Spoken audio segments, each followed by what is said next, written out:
Senate Democrats push to release Epstein files using rare law.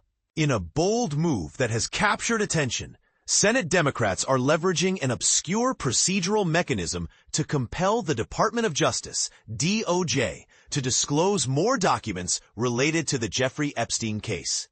This strategy is part of their ongoing effort to keep the Epstein issue in the spotlight as lawmakers gear up for their month-long August break. In a recent correspondence addressed to Attorney General Pam Bondi, Senate Minority Leader Chuck Schumer, along with fellow Democrats from the Senate Homeland Security Committee, formally requested the DOJ to release all pertinent files associated with Epstein, which includes audio recordings, video footage, and any other relevant materials. The letter emphasizes the need for transparency, stating, after missteps and failed promises by your department regarding these files, it is essential that the Trump administration provide full transparency. This request is time-sensitive, demanding that the documents be handed over by August 15th, while also ensuring that measures are taken to protect the identities of the victims involved. Additionally, the Democrats are seeking a briefing by August 29th. The Democrats' request is grounded in a nearly century-old law that permits 5 or more members of the Senate Homeland Security Committee to seek information from the administration, even when they are in the minority and lack the power to issue subpoenas. However, this law is rarely invoked, and it remains uncertain whether it will successfully yield the documents the Democrats are after. It is more likely that this demand will lead to a prolonged legal battle. Sources indicate that the Justice Department is not expected to comply with the request. Senate Majority Leader John Thune remarked that the situation is still under review and predicted that Schumer's initiative would result in a protracted legal fight. Thune commented, "It's a obviously very dated law. I don't know, we don't know a lot about it, but we're looking into it. So we'll see what the lawyers come up with." In recent weeks, Democrats have been actively working to keep the debate surrounding the Epstein files at the forefront of political discourse, viewing this controversy as a significant test for President Donald Trump. They believe it is crucial for him to address the demands of his typically loyal supporters for more information. In the House of Representatives, a bipartisan oversight subcommittee voted to subpoena the Epstein files after Democrats pushed for action, and similar efforts have been made in various committees across both chambers of Congress.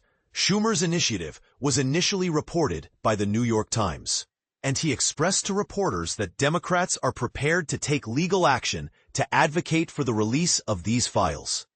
It's not a stunt, it's not symbolic, it's a formal exercise of congressional power under federal law, and we expect an answer from DOJ by August the 15th, Schumer stated. Both Republican and Democratic lawmakers have urged the administration to release more Epstein-related documents, especially after the DOJ announced earlier this month that it had no plans to do so.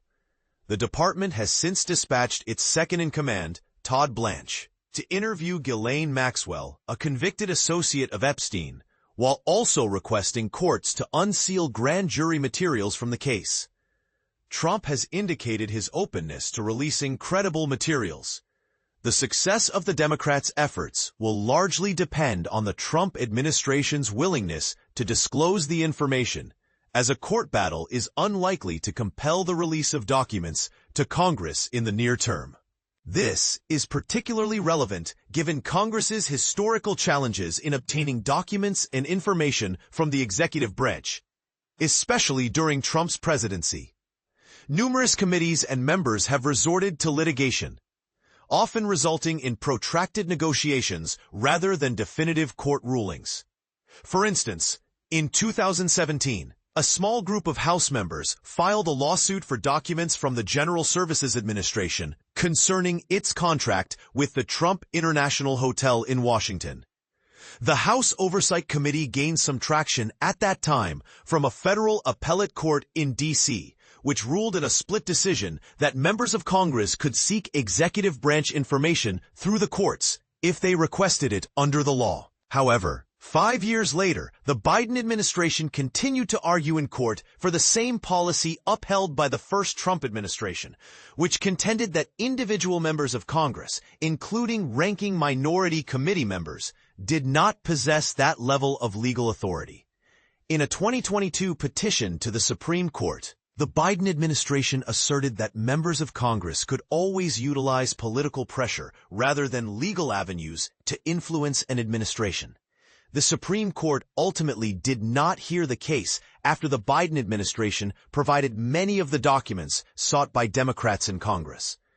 Connecticut Democratic Senator Richard Blumenthal, a member of the Homeland Security Panel and a signatory of the letter, stated, "This letter has the force of law." He emphasized that the letter invokes a statute that has been infrequently used because it was not necessary in the past to enforce transparency. He argued that it is now essential due to the current administration's perceived stonewalling and concealment, prompting the American public to rightfully question, what do they have to hide?